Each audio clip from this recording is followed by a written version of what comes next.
사실 이게 잘 모르니까 이런 분이 있는지 우리나라 사람들 아직 잘 모르거든요. 데이비드 호킨스가 누구인지 좀 생소한데, 그러니까 이게 지난주에 말씀드린 것처럼 동서양이 점점 이제 교류가 되고, 지금이야 미국에서 일어나는 일 실시간으로 우리가 확인할 수도 있고, 뭐 바로 직접 뭐 제가 무슨 공부를 하다 보니까 50년대 우리나라에서 이제 막 한국 전쟁 끝나고 미국 가는 거는 죽으러 가는 거, 아예 영영 가서 안 오는 거, 정말 하늘의 별 따기. 왜냐면 그때 당시에 서울 가는 것도 귀할 때잖아요. 기차 타고 서울 다니는 것도. 예. 근데 실제로 의식이 교통만 넘나드는 게 아니라 사람의 의식과 정신도 대화가 되는 거죠. 동서양을 넘나들다 보니까. 그러니까 종교도 해석하는 게 점점 폭이 넓어지는 거죠. 예를 들어서 옛날에 그 기독교인들이랑 얘기하면 하나님은 어디 천국 이런 어떤 하늘나라의 어떤 공간에 수염 허연 할아버지가 딱 앉아가지고 이렇게 그 대리석으로 된 엄청 화려한 의자에 앉아서 인간들을 이렇게 내려다 보신다라고 설명했는데, 요즘에는 기독교 믿는 분들과도 얘기하면 하나님이 어디 계십니까? 하면 당신 마음에 있다. 그러니까 불교적인 관점에서 뭐 이렇게 얘기를 하는 거죠. 그러니까 영성적인 측면도 이제 동서양이 약간 평준화가 되어 간다, 조금씩. 뭐 그런 얘기가 있고, 요즘에는 이제 그런 표현 쓰잖아요. 내가 특별히 어떤 종교를 믿지는 않지만 영적인 데 관심이 많다. 명상, 무슨 뭐 요가, 또 아니면 이런 영적인 책을 읽는다든가. 그리고 기독교인이 불교 책을 읽고 뭐 그러니까 뭐 불경을 읽는다든가, 아니면은 절에 다니시는 분들이 성경을 읽는다든가. 우리 원불교인들한테는 그렇게 어려운 일은 아니잖아요. 그런 세상이 된 것 같아요. 조금 몇 개만 오늘 그냥 간단하게 좀 약식으로 읽어보겠습니다. 에고의 집요함이 어디서 비롯하는지 점점 알게 되면서 나는 나 자신에게 매료되어 있다는 아주 놀랍고 극히 중요한 사실을 깨닫게 돼 있다. 우리가 뭐에 중독되잖아요. 알코올도 중독, 약물도 중독, 아니면 요즘엔 탄수화물 중독 이런 얘기도 쓰잖아요. 그런데 정말 중독 중에 중독은 자기 자신한테 취해 있다는 거예요. 나한테 중독되어 있는 거예요. 나 때문에 울고, 나 때문에 웃고, 나라는 놈 때문에 절망하고, 나라는 놈 때문에 희망을 갖고, 결국은 나라고 하는 거에 연극에 내가 취해 있어요. 가장 크게 중독되어 있는 거는 그런 외부에서 오는 알코올이나 뭐 약물이나 또 뭐가 있어요? 뭐 중독되는 거 많잖아요. 근데 그게 왜 중독이 되냐? 나라는 놈 때문에 중독되는 거예요. 나라고 하는 이 나라고 하는 개체 때문에 결국은 그 만족을 거기서 외부적인 대상에서 찾는 것 뿐이지, 결국에는 근본적으로는 나라는 놈한테 취해 있다는 거죠. 그러니까 어때요? 결국에는 이 모든 문제의 발단은 나라는 생각, 내 것이라는 생각, 나의 소유라는 생각에서 발단된다는 거죠. 그러니까 결국에는 나라고 하는 생각에 발생한 희로애락, 기쁘고 노엽고 슬프고 즐겁고 하는 모든 생각들이 결국에는 나한테 온다는 거죠. 그 생각은 내가 아니다. 나의 감정이다. 내가 기분 나빠. 내가 기분 좋아. 이런 것도 결국은 주어가 생략되어 있지만 나라는 놈한테서 시작된다는 거죠. 이게 옛날에는 병이 걸리면 이거는 뭐 조상님이 주신 벌이다, 하나님이 내린 형벌이다 생각했는데, 옛날에 유럽에서도 무슨 페스트나 이런 흑사병 같은 게 돌면은 그냥 이유 없이 죽어요. 밥 먹다 죽고 뭐 하다 죽고. 그러면 사람들이 두려우니까 하나님이 이거는 주시는 형벌이다, 아니면 귀신이 내린 형벌이다, 이렇게 외부에서 어떤 요인을 찾았는데, 결국 뭐예요? 손발 깨끗이 씻고 하수도 처리 깨끗하게 하니까 병이, 뭐 지금도 물론 유행병이, 뭐 최근에 코로나 같은 것도 유행병이 돌았지만 결국은 어때요? 문제는 결국은 우리가 나 하나를 청결하게 하면 된다. 근데 외부에서 문제점을 찾다 보니까 못 찾은 거죠. 결국은 내가 신체를 청결히 하면 되는 거다. 근데 마음에서 오는 문제도 우리는 답을 밖에서 찾아요. 이거는 쟤 때문이야. 이거는 너가 그랬어. 원인을 외부에서 찾게 되면은 결국은 이 마음의 문제는 해결을 못해요. 이건 부처님도 해결해 줄 수 없고 예수님도 해결해 줄 수 없고 대종사님도 해결해 줄 수 없는 거예요. 결국은 예전에 이제 그런 얘기 있잖아요. 물을 먹게 강가로 데려다 줄 수 있지만 먹는 건 누가 해? 내가 해야 된다는 거죠. 그러니까 진리를 아무리 가르쳐 주려 해도 깨닫는 건 나예요. 그래서 보조국사, 우리 수심결 쓰신 보조국사도 땅에서 넘어진 사람은 땅을 딛고 일어선다는 얘기를 하신 거죠. 그러니까 나에 대해서 내가 벌어지는 모든 일의 원인은 나예요. 그러니까 해결하는 것도 오히려 이 에고가 모든 문제의 해결의 시작이 될 수도 있어요. 모든 문제의 원인이기도 하지만 이 문제만 해결되면 모든 문제가 해결돼요. 그래서 금강경에서도 아인 중생 수자, 아상 인상 중생상 수자상을 얘기했지만 근본은 뭐냐면 아상이에요.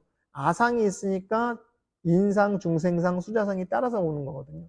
그래서 모든 문제는 결국 나라는 걸 어떻게 해결할 거냐. 근데 호킨스도 그렇게 얘기하는 거죠. 근데 이게 되게 집요해. 아상은 계속 밖에다가 핑계를 대.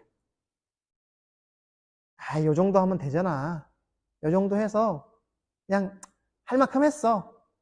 부처님이 최후의 순간에 깨달음을 얻기 직전까지도 마구니가 얘기하잖아요.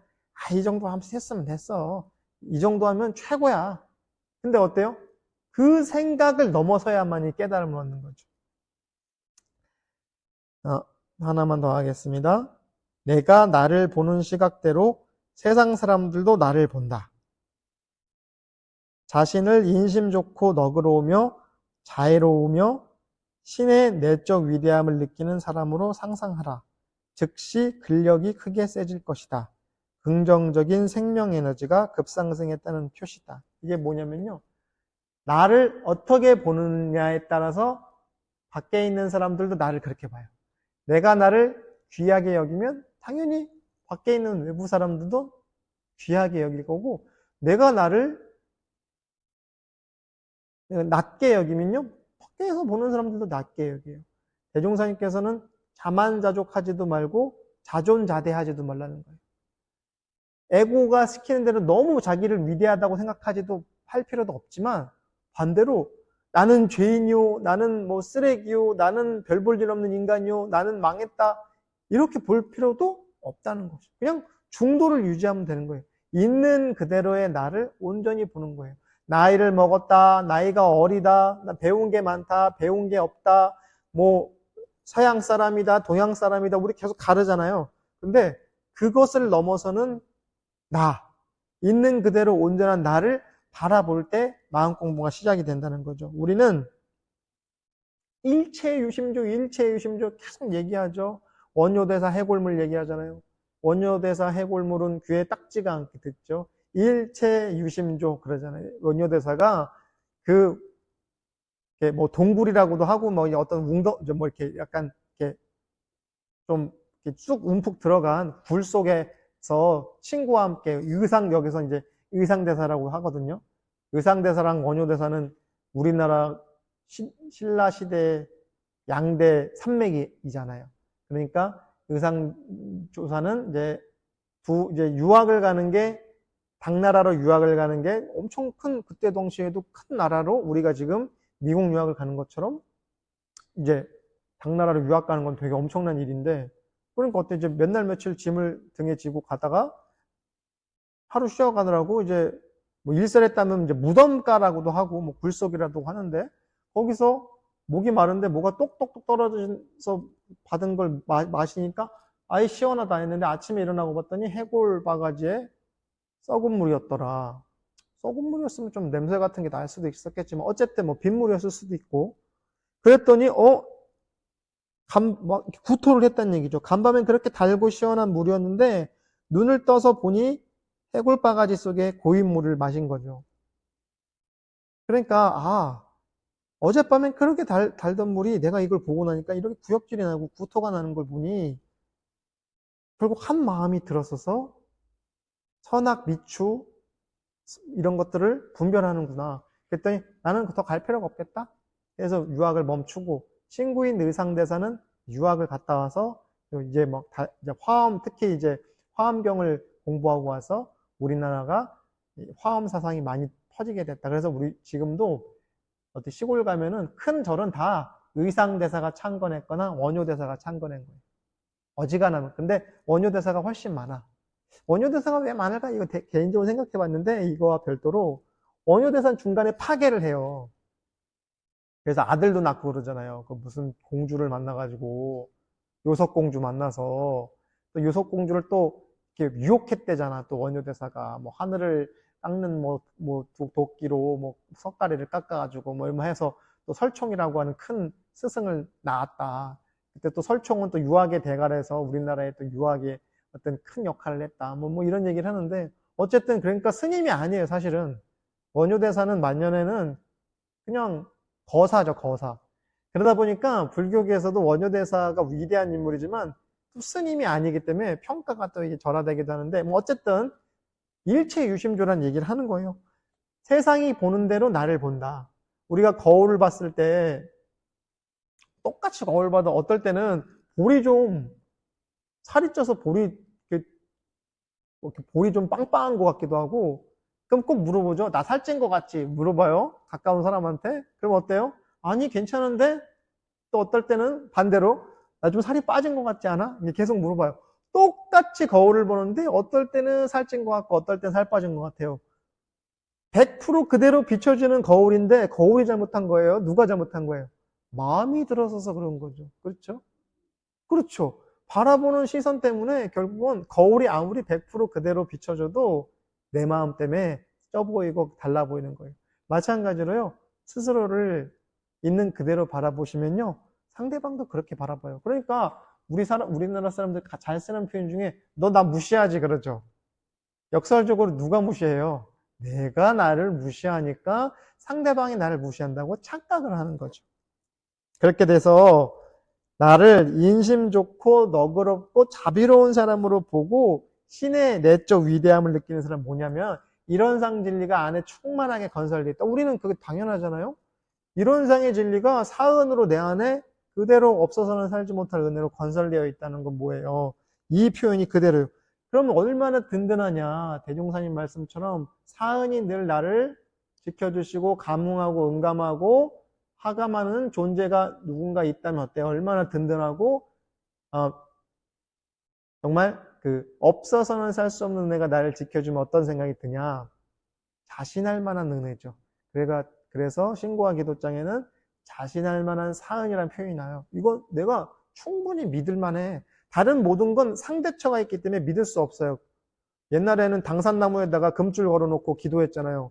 근데 나무를 베어버리면 어디다 의지해요?